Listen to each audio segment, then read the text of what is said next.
Pakistan versus Australia ODI series 2026 का squad announce कर दिया गया है पीसीबी की जानिब से। बहुत बड़ी बड़ी चेंजेस हुई हैं, 2 से 3 नए नाम भी इंक्लूडेड हैं, लेकिन हाईलाइटेबल पॉइंट ये है कि आपके वेटरन विकेटकीपर बैटर जिसके पास तकरीबन 6 से 7 साल का एक्सपीरियंस है उसको ड्रॉप कर दिया गया है, यानी Mohammad Rizwan is not the part of the squad of Australia versus Pakistan ODI series. इसके अलावा एक और बड़ी अपडेट ये है कि हम सब पाकिस्तान फैंस के गुनाहों की सजा शादाब खान एक और दफा टीम पे मुसल्लत कर दिए गए हैं। मुझे पता नहीं चल रहा है कि हम लोग कैसे जान छुड़ाएं शादाब खान से किसी भी फॉर्मेट में, स्पेशली वाइट बॉल के अंदर।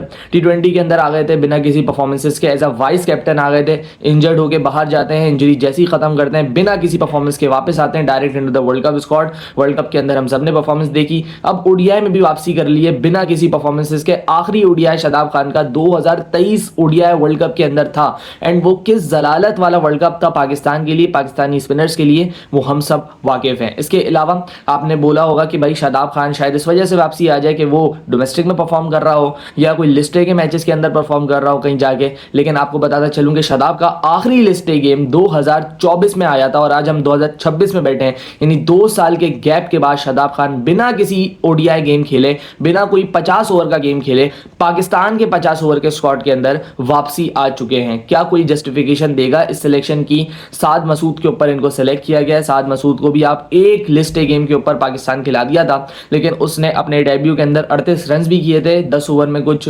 58-68 रन भी दिए थे, लेकिन उनको ड्रॉप कर दिया गया on the basis of 1 match. लेकिन फिर आप लेके क्यों आए थे, इसका जवाब कौन देगा ये भी नहीं पता। शादाब खान को वापस लेके आया गया इनकी जगह बिना किसी परफॉर्मेंसेस के, कोई जस्टिफिकेशन नहीं होगी किसी के आगे। शादाब खान वो हमारी गली की हड्डी बन चुका है जो ना उतर रहा है ना निकल रहा है। सो मुझे समझ नहीं आ रहा शादाब खान से जान कैसे छुटाएं हर पाकिस्तान फैन, बिकॉज हर स्क्वाड में आपको इनका नाम दिखेगा। परफॉर्मेंसेस की आप बात करें तो 2022-2021 में आप चले जाना पड़ेगा आपको इनकी परफॉर्मेंसेस देखने के लिए। शादाब खान बुरा प्लेयर नहीं है, बट क्या शादाब खान ने प्रोसेस फॉलो किया है of being included in Pakistan squad? जवाब है नहीं। इसी वजह से शादाब खान हर किसी की तनकीद का मरकज बने रहते हैं। ओडीआई खिला लो, टी20 खिला लो, बॉल पिच होती नहीं है, फुल टॉस या तो शॉर्ट पिच बॉल्स ये करते रहते हैं इंटरनेशनल क्रिकेट। तो क्यों ना फिर पाकिस्तान फैंस गुस्सा करें, बिकॉज हमारे इमोशंस इस टीम के साथ अटैच हैं, और अगर इसी तरीके के फैसले होंगे तो हमारी टीम का जो डिक्लाइन है वो एविडेंट है। अब मैं अगर स्क्वाड की बात कर लूं कंप्लीट, तो Shaheen Shah Afridi captain of the squad, Salman Ali Agha, Abdul Samad, Abrar Ahmed, Ahmed Daniyal, इन्होंने रिप्लेस किया है फहीम अशरफ को। जैसे मैंने पिछली सीरीज के अंदर बात की थी, ओडीआई क्रिकेट के अंदर राना फहीम अशरफ का कोई रोल एज सच मौजूद नहीं था, ना उनकी परफॉर्मेंसेस इस बात की गवाही दे रही थी, ना बॉलिंग ना बैटिंग। कभी भी टीम को जब जरूरत पड़ी है ओडीआई क्रिकेट, फहीम अशरफ ने उस तरीके से डिलीवर नहीं किया है। तो अहमद दानियाल ऑब्वियसली आपको पता है डोमेस्टिक के अंदर अच्छी परफॉर्मेंसेस देते हुए आ रहे थे, इनको इंक्लूड किया है। अराफात मिन्हाज, लेकिन ऑब्वियसली शादाब खान मौजूद हैं तो अराफात मिन्हाज तो फिर बेंचेस ही गर्म करेंगे, बिकॉज शादाब खान से ऊपर तो हमें कोई दिखता नहीं है, तो वो शादाब खान ही खेल रहा होगा और अराफात बैठा हुआ होगा थ्रू आउट द सीरीज। इसके अलावा बाबर आजम हैं, हारिस रऊफ, मा सदाकत, गाजी गौरी येट अगेन इंक्लूड हो चुके हैं। हसीबुल्लाह को किधर गायब कर दिया है आई डोंट नो, हसीबुल्लाह कहाँ है, कोई अगर जवाब दे इसका। 45 की उसकी लिस्ट है, एवरेज है, लेकिन आपने उसको चुटकियों में गायब किया। उसको 2 मैचेस दिए श्रीलंका सीरीज में, अनफॉर्चुनेटली उससे परफॉर्म तो नहीं हुआ, लेकिन क्या वो उसका इतना भी हक नहीं बनता था कि उसको 2 से 3 मैचेस मजीद ट्राई किया जाए? और 2 से 3 मैचेस ही क्यों, एक यंग प्लेयर को आप 2 से 3 सीरीज भी दे दो, बुरी बात नहीं है। सो हसीबुल्लाह खान का ओडीआई फॉर्मेट है उसका, ओडीआई में उसको खेलना चाहिए, बट क्या हसीबुल्लाह मौजूद है? पिछली सीरीज के अंदर भी हमने यही बात की थी यार कि गाजी गौरी से ऊपर जिसका चांस बनता है वो हसीबुल्लाह है, लेकिन हसीबुल्लाह को गायब कर दिया है पाकिस्तान के सिस्टम ने। उसकी इतनी परफॉर्मेंसेस के बावजूद भी उसका कोई नाम मौजूद नहीं है। पीएसएल के अंदर उसको जब बैटिंग मिली तो बहुत नीचे मिली उसके नंबर के मुताबिक, नंबर 5 पे बैटिंग कर रहा था, नंबर 6 पे बैटिंग कर रहा था। वो एक प्रॉपर इनिंग्स बनाने वाला प्लेयर है, लेकिन unfortunately chances in the recent time बहुत ज़्यादा कम आया हसीबुल्लाह के पास, and he will be disappointed as well, क्योंकि यार इतनी जब आप डोमेस्टिक में परफॉर्मेंसेस दो ना तो फिर आपका दिल करता है कि आपको पाकिस्तान में भी उसी तरीके से खुला चांस दिया जाए। Unfortunately for Haseebullah, for every Pakistan fan, ऐसा कोई केस ही नहीं है इस वक्त तक। अगर गाजी के बाद बात करें तो नसीम शाह, आधे अधूरे फिट नसीम शाह, भले पूरे फिट भी हो गए हों तो रिसेंट टाइम्स में आप उनकी बॉलिंग देखें, आप बस दुआ करते हैं कि इसका ओवर किसी तरीके से खत्म हो। नए बॉल के साथ यूं करके कटर मार रहा होता है, ऑफ कटर। सो एक नसीम शाह हमने पुराना वाला भी देखा है जो कि मतलब जिसको देखने के लिए हम तरसते थे, नया बॉल हिलता था उसका, लेकिन क्या वो बात है? नहीं। तो पाकिस्तान किन ऑप्शंस की तरफ देख रहा है? अगर आपके पास आपका फ्रंट लाइन सीमर नहीं परफॉर्म कर पा रहा है, आपके पास बैकअप में ऑप्शंस मौजूद हैं। ऐसा नहीं है कि पाकिस्तान क्रिकेट के अंदर बॉलर ही खत्म हो गए। आकिफ जावेद जिसको आप न्यूजीलैंड लेके गए थे, वहां पर उसने इतनी शानदार बॉलिंग की, उसके बाद आप पीएसएल देखें, आकिफ जावेद वॉज टचिंग 147 148। आप बात करते हैं कि उसकी जम का मसला है, तो इतने साल हो गए, 2 साल साल होगा उसके डेब्यू पे, क्या काम नहीं किया आपने उसको ले जाके एनसीए? और अगर काम किया है तो फिर आप उसको टीम में क्यों नहीं लेके आ रहे? क्योंकि पीएसएल के अंदर तो वो रिदम में दिखा मुझे। बहुत सारे लोग हुनैन की बात कर रहे थे, लेकिन हुनैन शाह येट अगेन मैं यही कहूंगा कि यार उसने कब खेला है पाकिस्तान के लिए? यार पाकिस्तान के लिए मैं तो छोड़े, आपने लिस्ट कब खेला है उसने? आखिरी लिस्ट है, आप मुझे बताएं। क्या पीएसएल की परफॉर्मेंसेस के ऊपर डायरेक्ट ओडीआई टीम का डेब्यू बनता है? जवाब है नहीं। तो हुनैन शाह को किस बेसिस पे, किस परफॉर्मेंसेस की बेसिस पे लेके आना चाह रहे थे पाकिस्तान टीम के अंदर? ये मुझे समझ नहीं आ रहा था। वो 40 बंदों के ओडीआई कैंप के अंदर भी कैसे इंक्लूड हुआ था? ये भी थोड़ी ज्यादती थी बहुत सारे प्लेयर्स के साथ, क्योंकि उसने आखिरी लिस्ट वापस 2024 में खेला है, उसके बाद कोई लिस्टे का गेम नहीं है। उसने टी20 में परफॉर्मेंसेस दी हैं, यस आप उसको टी20 में कंसीडर कर सकते हैं, लेकिन ओडीआई फॉर्मेट का वो अभी तक उसने प्रूव नहीं किया अपने आप को। उसके बाद अगर मैं बात करूं Rohail Nazir, after a long struggle Pakistan की ओडीआई स्क्वाड के अंदर फाइनली आए। हालांकि बनता इनका टेस्ट के अंदर है, लेकिन ओडीआई के अंदर इनको शामिल किया गया है। साहबजादा फरहान, शादाब खान, तौबा तौबा, उसके बाद आप देखें शामिल हुसैन एंड सुफियान, मुकीम सुफियान बहुत ज़्यादा अरसे के बाद इस टीम के अंदर इंक्लूड हुआ है after the West Indies series, जहाँ पे उसने अच्छी परफॉर्मेंसेस दी थी, लेकिन सुफियान को वहाँ के बाद से पाकिस्तान के ओडीआई स्क्वाड के अंदर इंक्लूड नहीं किया गया था। फाइनली अपनी गलती को रेक्टिफाई किया जा रहा है एंड उसको इंक्लूड किया जा रहा है। एक और नाम, एक और रिस्ट स्पिनर फैसल अकरम, वो भी पाकिस्तान की श्रीलंका वाली सीरीज़ के अंदर भी थे, साउथ अफ्रीका वाली सीरीज़ के अंदर भी थे, बांग्लादेश वाली सीरीज़ के अंदर भी थे। परफॉर्मेंसेज मुनासिब थी। बांग्लादेश में एक तो उन्हें मैच नहीं दिया गया एंड इस दफ़ा उन्हें ड्रॉप कर दिया गया बिना किसी रीजन के। सो ये भी बात मुझे समझ नहीं आती। जो प्लेयर्स आप एटलीस्ट तैयार करने के लिए स्क्वाड के अंदर लेके आते हैं, उन्हें आधा अधूरा छोड़ के आप मतलब स्क्वाड कैसे अनाउंस कर सकते हैं? जब आपने बोला है कि हम लोग इसको प्रिपेयर कर रहे हैं for other सीरीजेस, for the bigger events, तो आप कैसे ड्रॉप कर सकते हैं फैसल अकरम को? मुझे ये बात बिल्कुल समझ नहीं आ रही, क्योंकि फैसल अकरम आपके साथ 3 सीरीज रहा।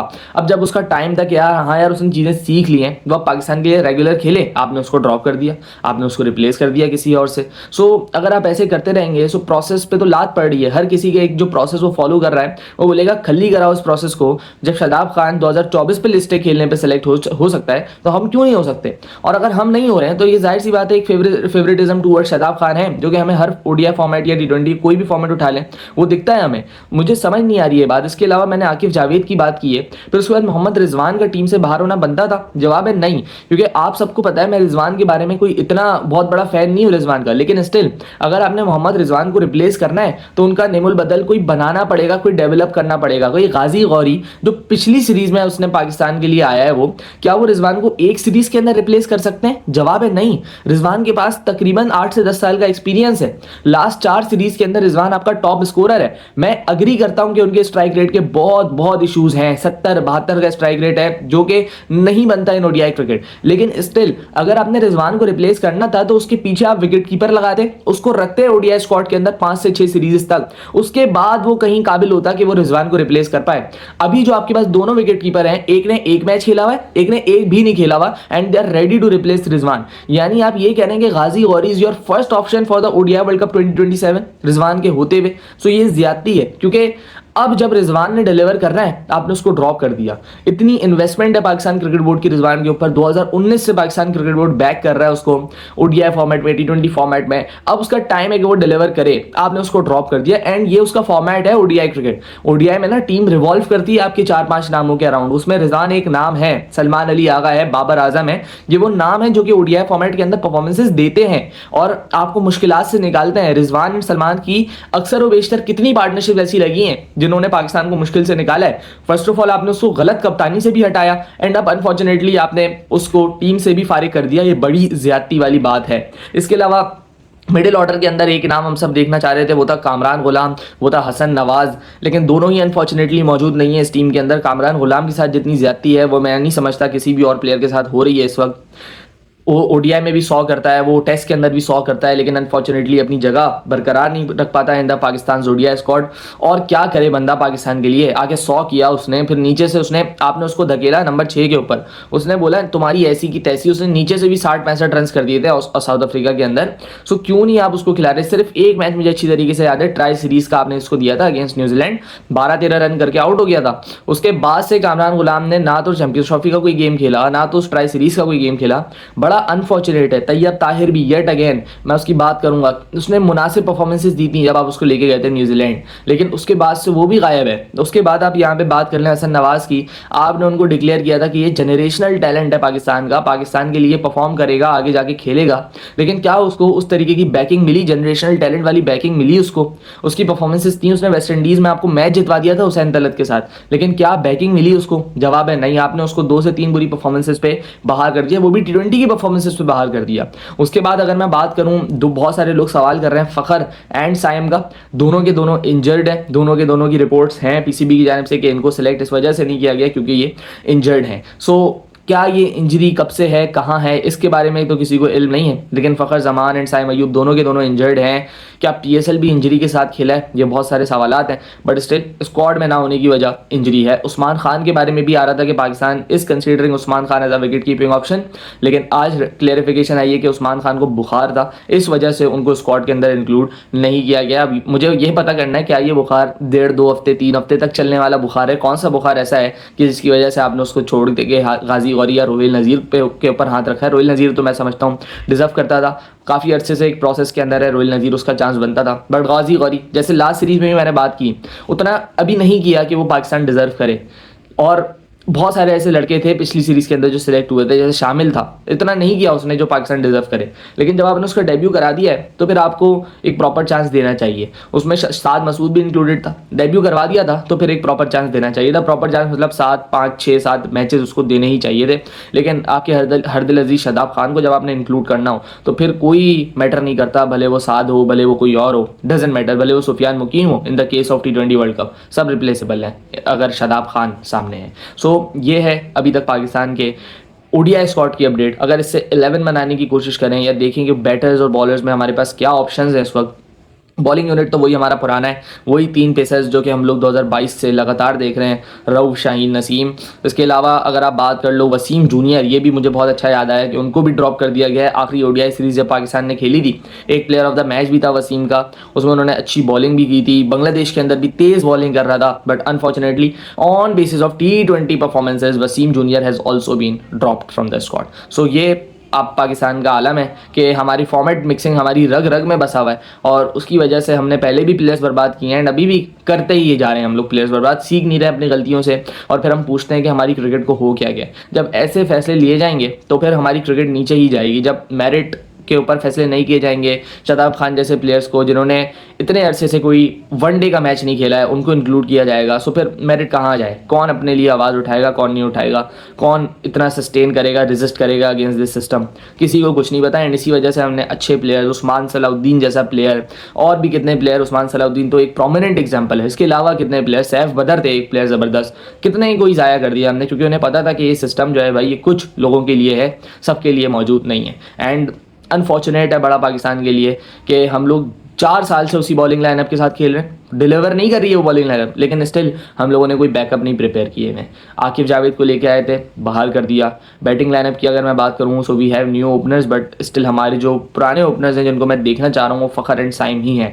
एंड फ़खर के लिए मैं जेन्युइनली एक रिक्वेस्ट फ़खर जमान से यही करूँगा कि Fakhar should consider retiring from T20 cricket, क्योंकि अब बहुत ज़्यादा इंजरी कैरी कर रहा है Fakhar and on frequent basis carry कर रहा है। PSL के अंदर भी आपने देखा था, इसके अलावा PSL से पहले चले जाएँ, चैम्पियंस ट्रॉफी के अंदर इंजर्ड हो गए थे, चैम्पियंस ट्रॉफी से पहले इंजरी कैरी कर रहे थे, तो बहुत ज़्यादा इंजरी कॉन्स फ़खर के साथ लगे हुए हैं। सो एक उसका बेस्ट फॉर्मेट उसको चूज़ करना पड़ेगा, एंड उसका बेस्ट फॉर्मेट ओडीआई क्रिकेट है। वो ओडीआई क्रिकेट में मैच विनिंग प्लेयर है कि अगर वो अपने दम के ऊपर 15 से 20 ओवर भी खेल जाए ना, तो ऐसा प्लेयर है पाकिस्तान को तने तना मैच जितवा सकता है। सो उसके अंदर वो कैपेबिलिटीज़ हैं और पाकिस्तान की इस चीज़ की नीड भी है। So Fakhar Zaman should consider retiring from T20 Is और T20 even to serve Pakistan for the ODI World Cup 2027। लेकिन मसला सारा यह है कि पाकिस्तान के लिए तैयारी के लिए मैचेस नहीं है अभी, क्योंकि ये एक सीरीज़ है, इसके बाद आपने जो सीरीज़ खेली है ना वो एक ट्राई सीरीज़ है between Sri Lanka, Pakistan and England, और जो कि नवंबर में स्केड्यूल्ड है। सो अब अगले ODIs के लिए हमें नवंबर का इंतजार करना पड़ेगा, एंड देन उसके बाद आपके पास वर्ल्ड कप तक कोई सीरीज़ नहीं है। सो ये प्लानिंग है पाकिस्तान क्रिकेट बोर्ड की। अभी आप देखें कौन सी सीरीज़ लेने में कामयाब होते हैं, क्योंकि FTP अभी डिज़ाइन हो रही थी, सो उसमें कितने बोर्ड्स को कन्विंस करने में कामयाब होता है पाकिस्तान, और अगर कन्विंस करेगा भी तो वो बोर्ड्स होंगे जिम्बाब्वे या श्रीलंका या बांग्लादेश को तो खैर हम बुरा बोल भी नहीं सकते हैं, क्योंकि तीनों फॉर्मेट के अंदर हम उनसे रिसेंट सीरीज़ हारे हुए। सो अब क्या ही करना है पाकिस्तान क्रिकेट बोर्ड ने वो देखें। जैसे हमने अपने 2 फॉर्मेट्स बर्बाद किए हैं वैसे ये तीसरा भी बर्बाद होता हुआ दिख रहा है, just because of the decisions, just because of the planning. क्योंकि अभी आप एक सीरीज खेलेंगे, एक सीरीज तब खेलेंगे आप अपनी फाइनल 11, आप अपनी एक यूनिट सेटल कब करोगे, कब खेलेगा आपका, आपको पता है कि आपका विकेट कीपर कौन होने वाला है, या आप बोल दो कि भाई मेरा विकेट कीपर 27 के वर्ल्ड कप में गाजी गौरी है, इस वजह से मैंने इसको रखा है, बोल दो आप साफ साफ फिर। लेकिन ये भी नहीं होगा, आप रिलक्टेंट जरूर रहोगे गाजी को लेके कि आप परफॉर्म करेगा नहीं करेगा, रोहिल नजीर को लेके भी रिलक्टेंट रहोगे क्योंकि सैंपल साइज नहीं है आपके पास मौजूद। रिजवान का इतना बड़ा सैंपल साइज था बट आपने चूज किया कि यार हम उसको बाहर करते हैं, जो कि ज्यादती है मोहम्मद रिजवान के साथ। उनको होना चाहिए था एटलीस्ट ओडीआई के स्क्वाड के अंदर, टेस्ट एंड ओडीआई उनके फॉर्मेट है, बनता है रिजवान इसके अंदर।